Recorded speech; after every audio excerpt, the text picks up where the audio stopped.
أعوذ بالله من الشيطان الرجيم بسم الله الرحمن الرحيم السلام عليكم ورحمة الله وبركاته. La paix et réconciliation à Jama qui est un musolo entending aldoho aldinge alkumutajoho Mustafa Sawali.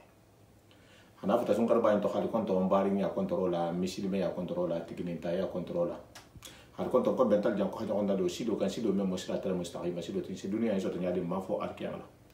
O me fo non na lon na ko na alhaji go do be honna ne wol mo na ustadi bayti alhaji bafude jabi marsay. Foninke ahala kanu ahala kitabo kanu sunna la fasala lamo insha Allah mbe wala hada men kanji wala hada fulani hole kam no rek bendi bidiama bari do adun tan nyam bidiale kono wala hada folo kele atele men ngasi albata wala hada folo wala me bari ngem batana wala hada fulani ho yim fanan kam nyim fanan nje ne fanan bulala alisa goto alako alhayim fanan name baro hada wala hada folo wala hada fulani ho nyimbe ben ninna comme introduction bidia fa ha nyabo folo momo bidati hanadum wal hada sabanyo ho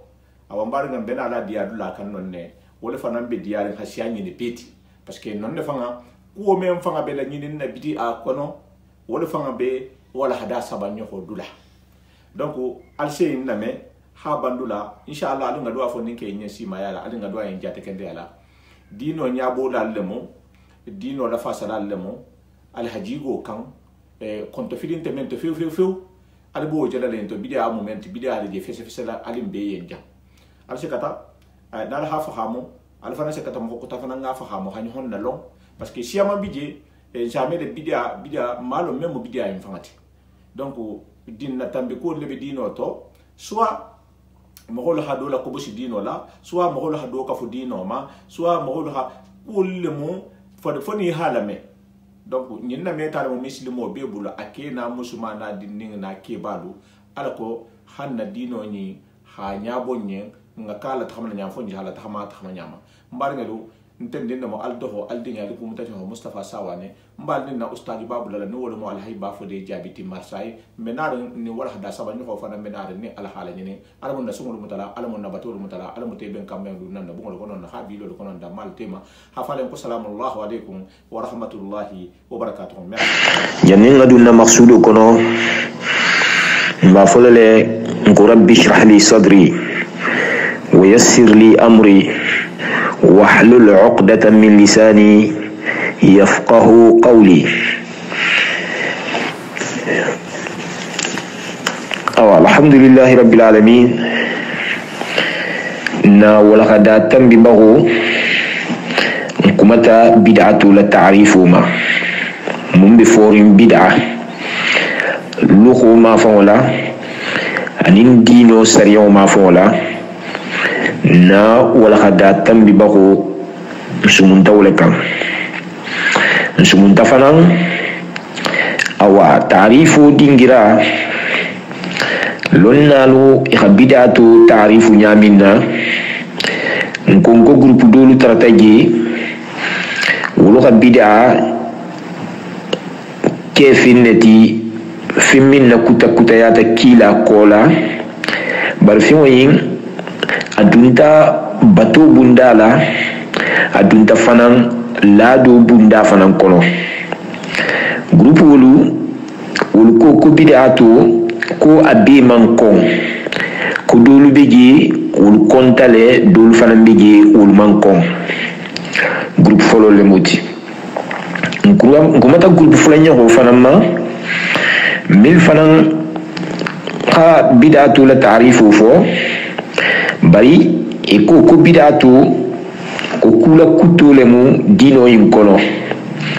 wulu wala ta'rifu sine ko bid'atu abemu finnati fi min bi konni wuma wulu ha kumin dinta bato bundala wulu hibulke wala la khafo ko wala mu bid'atu ti kuwondi na mandum batu bundala na denta ladu kenya lema koko wonti bidati bari grupu dol sotta jama in valanto wul ko ladu fanan koko o fananse no le kela bid'atuti na tata tra Kenya minga sutu dino Kenya la donc wol koko nu trata gi la do fanan bata dum bid'atu la bunda kono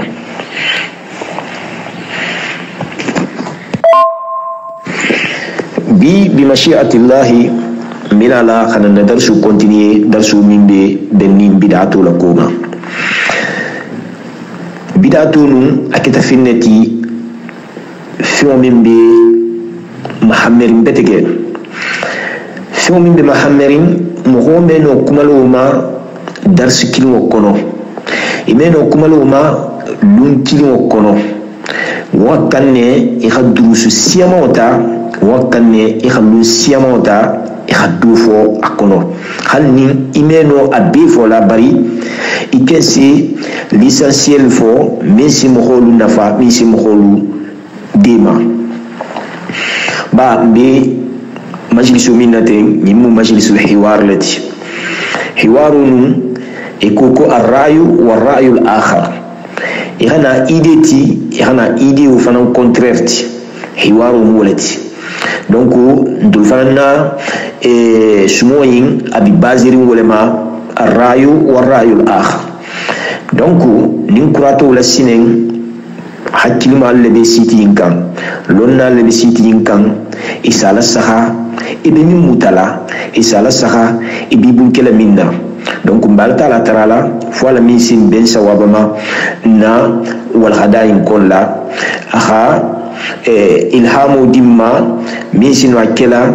mbese bid'atu fulon mbese mfanne kisi bid'atu ma mbese mfanne kisi filoma mbalta la tarala aha ilhamu di misilmo bele den noma bi ngana na continuer na bid'atu la hadithuma bid'atu la kitu bi nyamina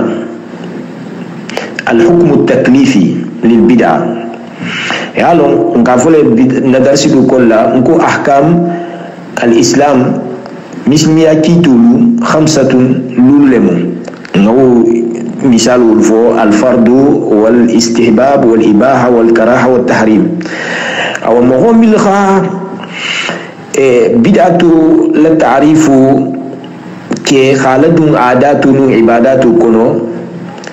ولخي التعريف ولغا بدعة تسجي خالد أحكام خمسين كلها إن أتافو كبدعة دوبيجي كواجبة كبدعة دوبيجي محرمة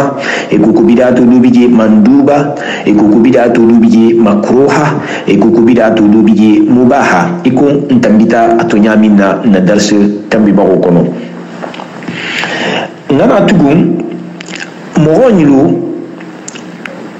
إغمين فو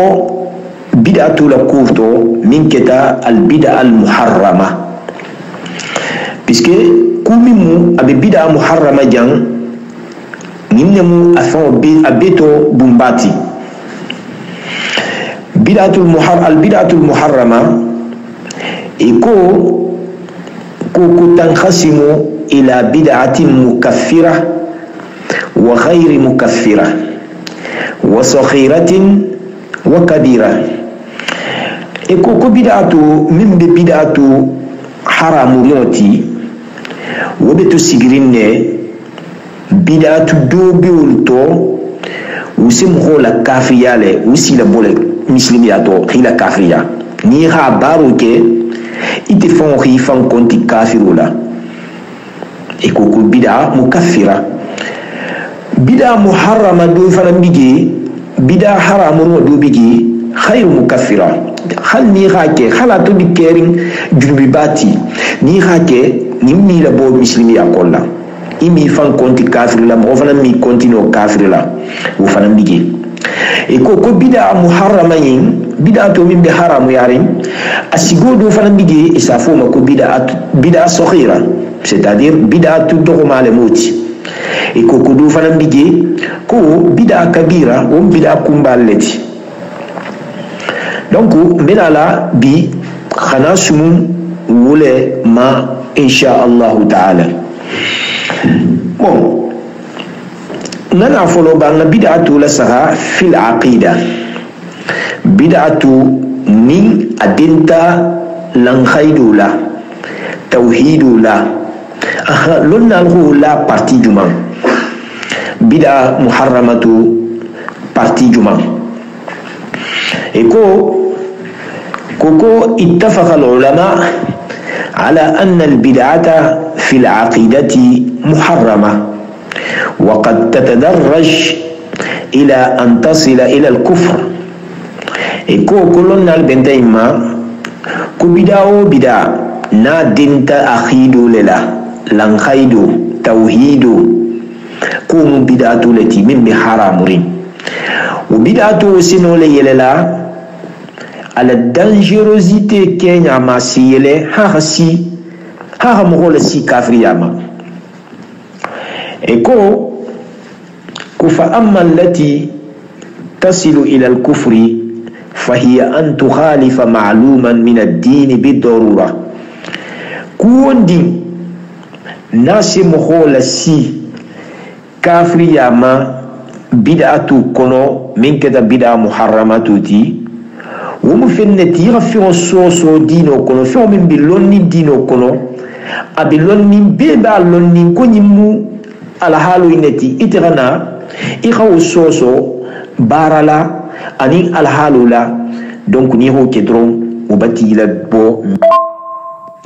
نيهو كدرون وباتي لبو مسلمي أكونو ومثالو ننتي إكو جاهلية مو ولغا بدعتو من ندون كل كنو ودوم انتي جلم باتو مغول دري ماينين كامون نالبي جلم باتلا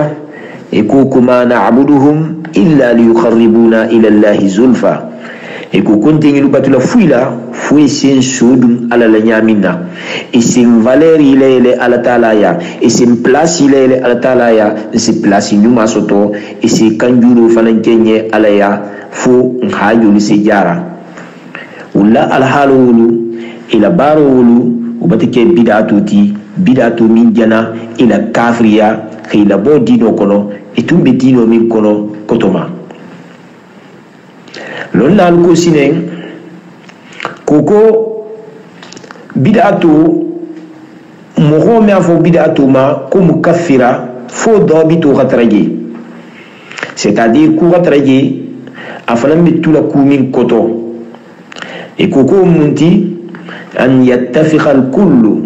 على أن هذه البدعة كفر صراح لا شبهة فيه كوكو لنالو مثل مول بيغا بياما كو بدعة من موينتي مغول جلنا بدعة من ينتي ينا بدعة من كتين نمو كافري التي كافري من بلنكن ما يارين shubhatun tifuito minto, c'est-à-dire complication te kuminto abilenkere marine abigiri. Donc batolo nko bidatu na bulata tawhidu kono wo asinole mogole sila kafriyama. Bon bidatu mimbe ibadatu kono batu bunda eko ko ittafaqa al-ulama'u على أن البدعة في العبادات منها ما يكون حراما ومعصية ومنها ما يكون مكروها كبداو بدع ناخاترا ببتو بندال لنيني أسينو كلا حراموتي أني على سوسو أسينو كلا بدعتو من بكوني دونك بدعتو باتو كونو أبي كفلو نين لنيني haramu ou bien karahiyatu abi wulle la nyinni. Bon al bid'a al muharrama sine ou misalu munti par exemple mo ko ga fo say koko atebe sunna le barna bi sunna abi sunna le khilo na bi sunna abi sunna tilo kotole hilo tilo koto alorin o khasun ya ron kulle moti dino fo man na minti dino ga fo min haram ya ite ga fo kite bo kela ado mu infananti mo ko ga fan femme more malo na hatra se fo nyale mais tibabul safa ma ko castration, c'est-à-dire kera ku ki afanna ko min sino ala tonna a dimbaya kuke iwulma ko castration mo rafan la al haluma abula wulla mumma kufo asino batu ke la nyamina asitan suto nyamina habatu ke ahaji mantara musulma anu ngalon nko fana mukuleti dino mam mo autoriser wala ira ku sigi famma min keta ku kunoti ku jagoti ku ibala wala ku dole kama dino bundala ningo wala sara hadisu na tale min sujitanna ikuku jaa thalathatu rahtin ila buyuti azwaji rasulillahi sallallahu alaihi wasallam yas'aluna an ibadatihi falamma ukhbiru كأنهم تقالوها فقالوا وأين نحن من النبي صلى الله عليه وسلم قد غفر الله له ما تقدم من ذنبه وما تأخر قال أحدهم أما أنا فإني أصلي الليل أبدا وقال الآخر أنا أصوم الدهر ولا أفطر وقال الآخر أنا أعتزل النساء فلا أتزوج أبدا فجاء رسول الله صلى الله عليه وسلم فقال أنتم الذين قلتم كذا وكذا أما والله إني لأخشاكم لله وأتقاكم له لكني أصوم وأفطر وأصلي وأرقد وأتزوج النساء فمن رغب عن سنتي فليس مني إكوكو مغصبنا تكيلابا لدمبا يالوكان إبيني نكالا كيلابا على باتونيا كينياما كيلابا سباتو كينيامينا مغونيو تلمانكي إبي فانغارين باتولا إلا فتيها باتو كي على هالما ikukuno ko ngata kila bala dimbala nyininka ba mo hola dimbaya la khi ila al halulon atile khilon e hala batu kenya nya sifanye awa tumo minna kila ba sallallahu alaihi wasallam ala dimbaya lu radiyallahu anhunna iha saybo nyulu jamar saybo nyulu lalon kila bala batu kenya la c'est bon une fois il a tout signé il commence à kila bala batu kenya in fond gile nous kumu amange to si c'est-à-dire à doyati nyala eko tugu eko signé ko pintul be minto kila bala kuto sallallahu alaihi wasallam ala taala khamugo min junubu khafari a junubo min ke kotoma anin junubo min binala ala taala bata bi khafaraye na hatar wubunya ubi bato kele nyamina tul min junubo man khafar dum e halon to kanne kila babi bato min kele ten ngay doubler nga tripler c'est-à-dire nga kemin fon khasiya indi puisque tul jaro tul taman assurer folo kon junubo zi khafari ubi aman khafari ntaman assurer depuis refo doko etema je doko etema akoka onti fana mbata inna tuta nte sine nna so be mbabe kela salulati mais so sino abada mbinna so be fanni be baluri nna so mbabe kela batulati doko etema je ka onti fana mbata inna tuta fanni be baluri même mi sine mbe journée be kela solati do fanan ko ete maje ka wante fanan bata yin décider mbe so bolele musulula mais musu futu budugu kabi kila na ta sallallahu alaihi wasallam kila ko ko ha atul la ganin fo itel côté fanan côté kila ko kumbatan kali alala ntel silanta alanya dunya mo beti ntel silanta alanya khasiya altulti bari ntelu nse sum nse mi nse sali nse la nse dimba ya lufutu donc ntela sunno mu yineti mo wondi mbota ntela sunno ko ibota na sunno ko ma itentente la jamato sini intente la jamato donc nyimbata jita ko alhalu nyindolu a ni hake ihala wuli kuma an sabu man tarage min se no akela irasi alhalu nyimma iko mo min se e fan privé photo bundala anu wo kuma tarage min se la ton photo balia min se la ton photo ma wo marigo o batake o batana bid'atu ti min keta bid'a muharramati bon e koko al bid'a al makruha bid'a makruha sine même be konni e koko qad takunu fil ibadat ko wo fanan asinole kela bato dingirato wo misalo munti isafo kumi mako at-ta'rif ikome binu arafalo tabi moho min man tahamaka ibe sati kutalula wul fanan imaden arafa lansar kola foi se fam munin tanyoya arafa lola lula ebe mun kelano kha duake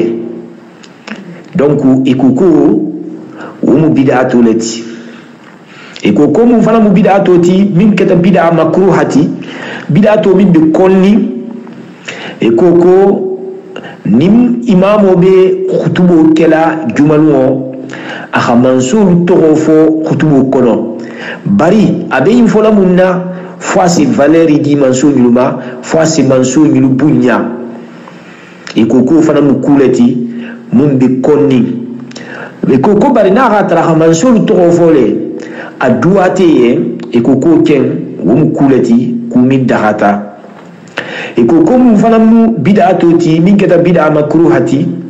ikome kha jami'u kono toben ala halala khaya git kono la Kenya façon dolla u fana lonna alman be aku kono akuto ikoko kulemu kumimbe konni donc kumi be konni ngalone ni rake ime junubu situato bar ni ra tuje ise barajo soto atubali ni ra tuje fo mu karahatu ti ni ra tuje ise barajo soto bar ni ra ke fana ime jahankata junubi fana dima donc lonna dolu dentede dolu ko ga jami'o kono la Kenya ko fanambe ubundala kono ko bid'atu lemu bid'a muharrama makruha afwan wo misalo munti nin riwayatu mutatale koko akhbara rajulun Abdullah ibn Mas'ud أن قوما يجلسون في المسجد بعد المغرب فيهم رجل يقول كبروا الله كذا وكذا وسبحوا الله كذا وكذا واحمدوا الله كذا وكذا قال عبد الله فإذا رأيتهم فعلوا ذلك فأتني فأخبرني بمجلسهم فأتاهم فجلس فلما سمع ما يقولون قام فأتى ابن مسعود فجاء وكان رجلا حديدا فقال أنا عبد الله بن مسعود والله الذي لا إله خيره لقد جئتم ببدعة ظلما ولقد فضلتم أصحاب محمد علما فقال عمرو بن عتبة أستغفر الله فقال عليكم بالطريق فالزموه ولئن أخذتم يمينا وشمالا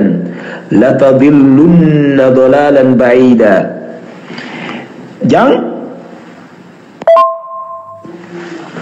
Jang mbekuma ko to bid'atu lema e wimma ko al bid'a al makruha, bid'atu min be konni, c'est-à-dire ni hake junubintima bar ni ha tuje ise bara justo lon alla taqsimu kenyama e ko mohodole nata Abdullah ibn Mas'ud lalom ko jama dolu si sigi jamio kono fikri sal kola mohodo bi o jama wulto min safo jama yuniye ala Allahu akbar fo kontinina ala fo kenya yinna anu kenya yin al subhanallahi fo kenya yinna anu kenya yin ali alhamdulillah fo kenya yin anu kenya yin. Abdullah ibn Mas'ud ko kenye ako kuni khanyul jetumo min ne beyin kela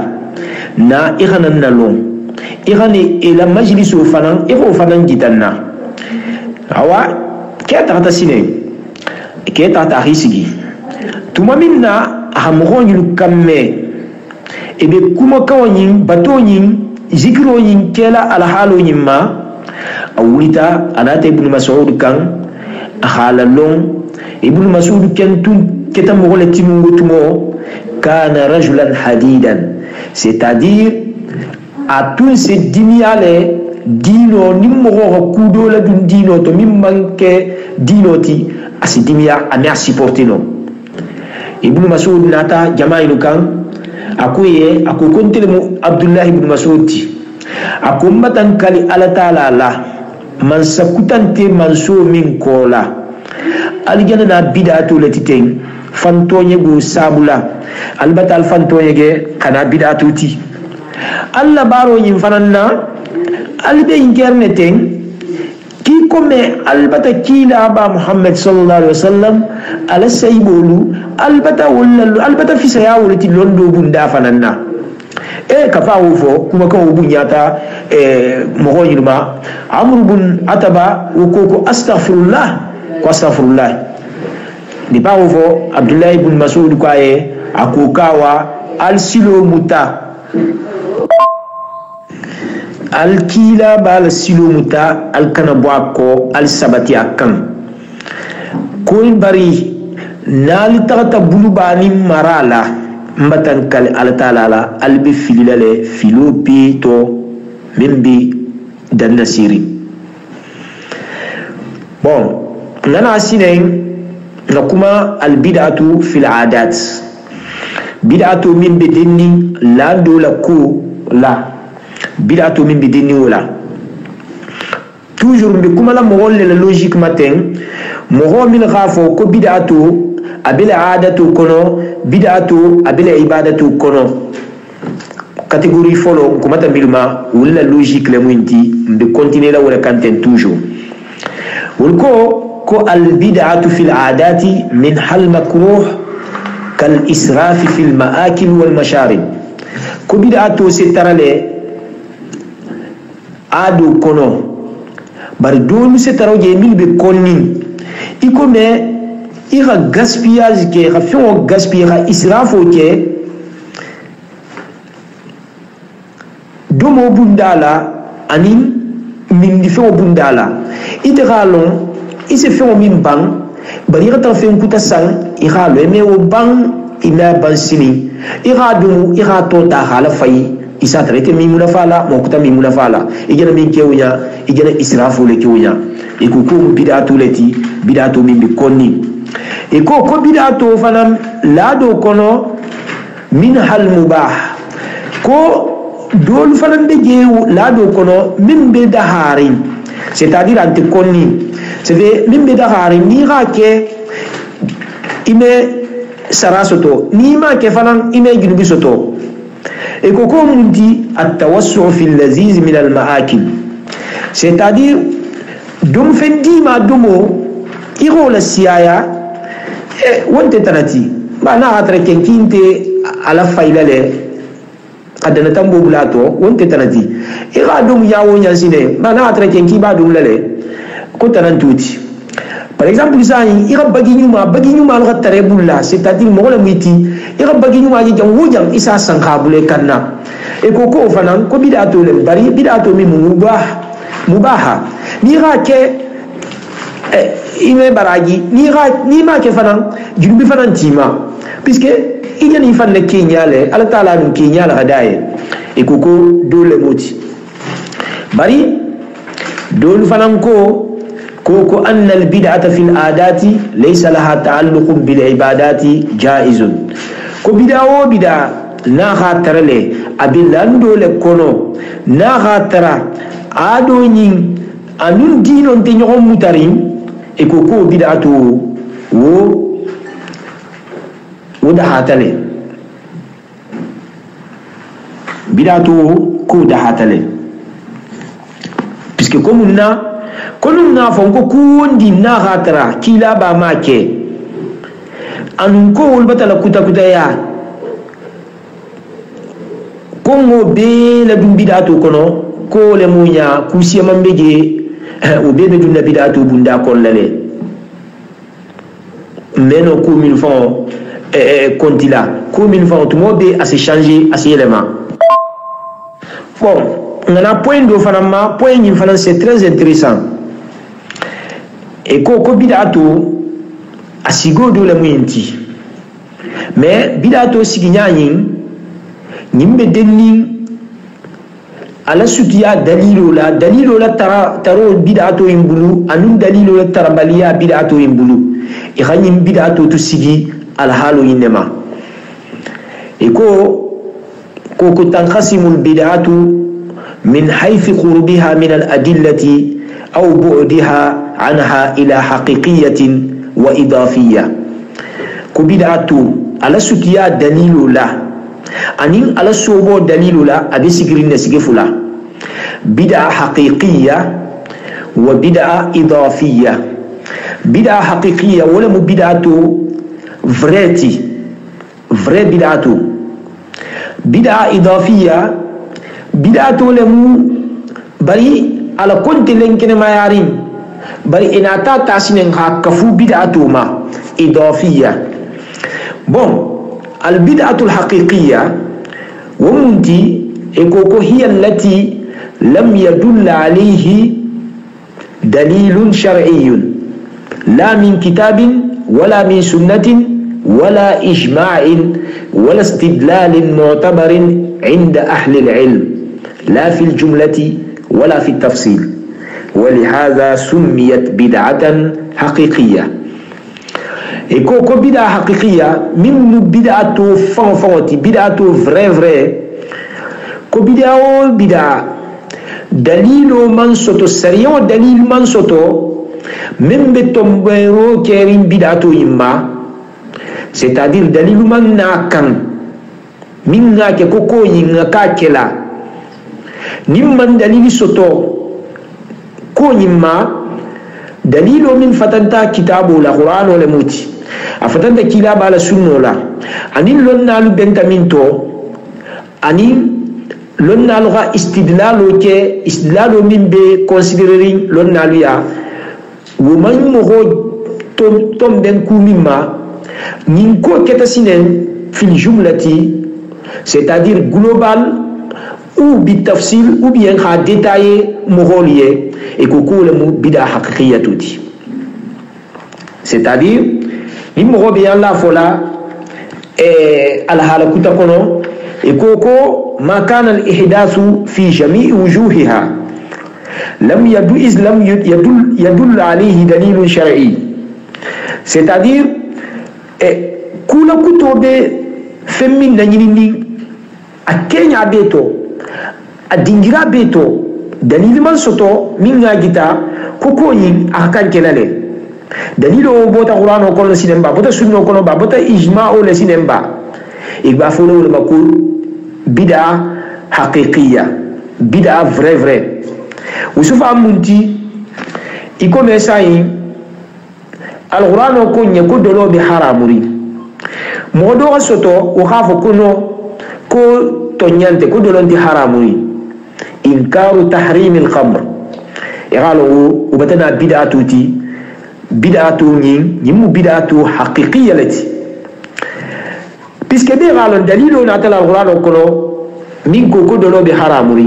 mo wana soto sinen ka dolo min ka fo ko dolo di haramuri yalo wala bid'atu haqiqiyyatu lati mo fananga na sa yin hafo ko na nyato ngolu na alfalu ko futundo mena ila jat ila koluto c'est-à-dire ko masumu le meti e ko ni jahay e me ererke e ala woti go falam batana kuti ku min mu bid'atu ti bar bid'atu min mu haqiqiyya lam puisque wa dalilan de ke alquran batana hajitanna ko mo wondi na manke na mi mo leti wulme kisi filoma bar filo yisine a degré le dige do la filo sinen isatra la filo mu filin dinneti do fananta wala filo mu fil balati bari en général adamadi imeno kisi la futundo ma imeno kisi la erreur ma mo wonni nata fo sinen na alfa lu mef erreur ke wuti go matana bid'atu isa fo mimma bid'atun haqiqiyya puisque bi galon dalilo beleje mimba gitarin Qur'an kono kila la hadithu kono adul lonna alfananna ijma'u kono como wondi tege minde kisiri futundo ma donc bid'a haqiqiyya to façon de la boti anu fanam bid'a haqiqiyya to do mu fananti mogo khibam mariyela sayi khibam futula anu nyimar go be kende yari sawo ba fateto ameno sigila musoko wuti go kana fasine nkwate me mariye anu fimman na jem min sagita kwa meno mariyela dalil man na min sagita ka todi tomman na sariyo tondo man na nyimari go ma min safo ki makara futu o man taragi ataka na fasine kwa ka me futu e hala janna bid'atu letunya bid'a haqiqiyya puisque laysa hunaka mani'un shar'i min bala tolli futuma awa nasaralu wulubulata erreur sufayne kono rahbaniyatu min bula ila dino kono wala muinti Allah ta'ala hawla fonya al-Qur'an kono wa rahbaniyatan ibtada'uha ma katabnaha alayhim illa ibtigha'a ridwan Allah koko nasara nyuga rahbaniyatu dola folole dino kono ayo ni fasaru fulal bala bal be fasaru min ta'ala yang iga rahbaniyatu dola folo dino kono Allah ta'ala koko atimam min farla ya ima etologa barata ni rahbaniyatu la munna kufu shefan sudu Allah ta'ala alayhi Allah ta'ala la dinyo soto rahbaniyatu munti khiso bom golla khiba futula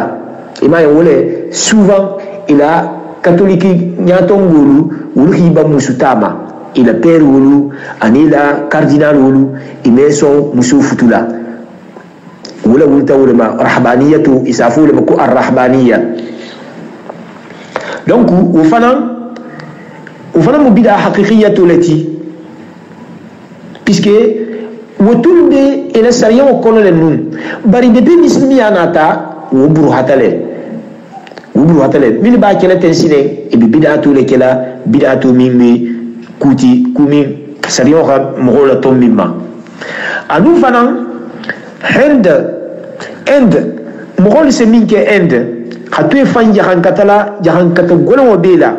ou bien khé fam fakharinya jagola e bola wala munna kufu ila saya se so la tariya nyamina e ha place basoto ila ala taala ya sini ou bien khé fan jani tala ou siama neske Inde donc vous faites une bid'atu lati bid'a haqiqiyya puisque dalil tege mimba gitar comme kan ne rifan fa ala ko yamina et c'est ce qu'il y a ala taala la yamina ou bien ira toro do le fankan al haluma fi sistuya ala taala la nyamina donc ibule mako al bid'atu al haqiqiyya awa bid'a fulan yo sinen al bid'a al idafiyya wo munti mbina la kumalo le fanama e ko al bid'atu al idafiyya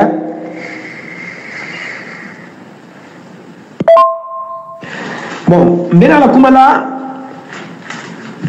bid'a no fulan yo golema من حيث قربها من الأدلة أو بعدها عنها سيفلان يغو مدي البدعة الإضافية نالون نكو البدعة الحقيقية نين بيغا ينكال لون سوسورين البدعة الحقيقية لكوتو كومين أنتكارين دينو تو مغانا حالة ترى دينو تو مغانا نيغون سوسوما iko be ngaram min façon fosay mo gana haf ko dolo be halalarin ne dolo mi ko bisi ko dalil tigi ga anakari alors ki dalilu bigi e wala bid'a haqiqiyya wo be len kana marin ne sosoren dino sosoro men be dino ko la sinay lon na be nyon to soso la kumin to sinay ni mu bid'a lati ni mu te bid'ati ni mu bid'a lati ni te bid'ati wo be binto la ni o de jammi na yindi bena ko to le masine nyinde mu pointi nga kan jammi fese la mogoliye e khalon fo mogol se la fere yamina akuto wo parti min kati al bid'atu al idafiyya al bid'a al idafiyya wal bid'atu allati ma kana al ihdath fiha min jihati sifatiha wa kayfiyatiha مع كونها مشروعة من جهة أصلها بدعة إضافية منتي بانغول فوساين نكو سوسورو من بيبي جينو كل بي أفوكو تكو يمو بدعتي ينت بدعتي يمو بدعتي ينت بدعتي أبي ميوم مستر منتو بدعة إضافية بلا جنة مدي جنة ناتا مغولوتي جنة فونغو بلا confusion بلا مغولوتي ما البدعة الإضافية كوكولا كوتو أترتا كودو تو كومين لسري بالا جينو كولو لسري من فنمو لسري بالسهاري أبلا واجبي ياري مغولما خاكي بركو ينسينين مغونا تكينيا دوبلا دونكو يمسينين خا الحالة دولا دونكوما الحالة نين كينيا مين مسلمي أسري وما من لو كتما ولمو البدعة الإضافية ومثالهم منتي صلاة من إسافوا مكو صلاة الرغائب سوسورو كتالا كوتو صلاة الرغائب مغول كو أركانتا نوفلا مغول سمي سالي أراجا بو جمع فولو مغول سي أركانتا نوفلو مي سالي كينيا دولا كينيا من بخرغرين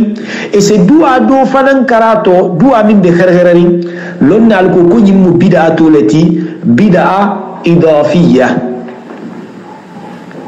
إيكو كو بدعة من فنان مينتي كو بدعة قبيحة منكرة كو بدعة كيجا غلمو كو من بكوني إيكو فنان كو أنو فنان صلاة ليلة النصف من شعبان sunkar atodi sunkar makono tiltanin luo c'est-à-dire à manette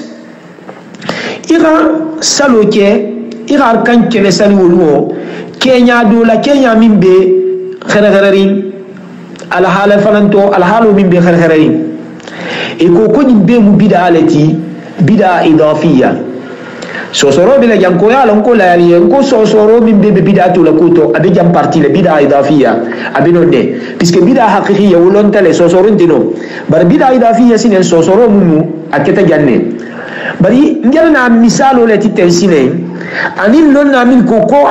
kumin mu ko amandaha inata misalo min ta ko kono mbina la wole nyasi fala jante eko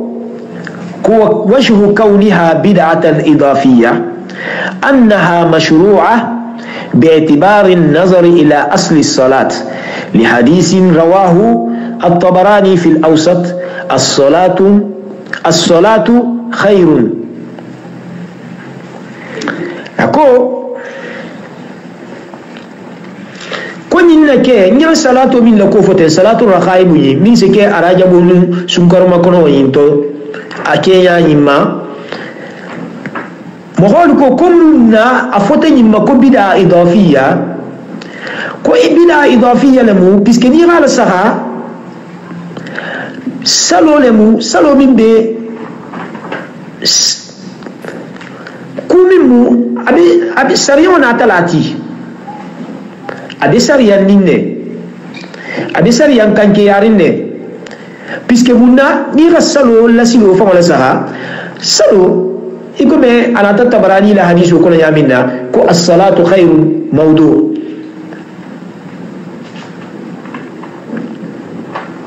كو سلو كتا خير التي إكو تقول وخير مشروعة كسلو نين صلاة الرغائب خير مشروعة سبي إكو كو مشروعة وغير مشروعة مشروعة مشروعة باعتبار النظر إلى أصل الصلاة مشروعة وغير مشروعة باعتبار ما عرض لها من التزام الوقت المخصوص والكيفية المخصوصة إكو كامن دها فنان بيسكي منا كومين جنات نامتين وكو سالون ينكي وقتي دو خرخره على كي كينيا فنان تو كينيا دو فنان خرخره ولا يناكي سالوتي سالو مما دها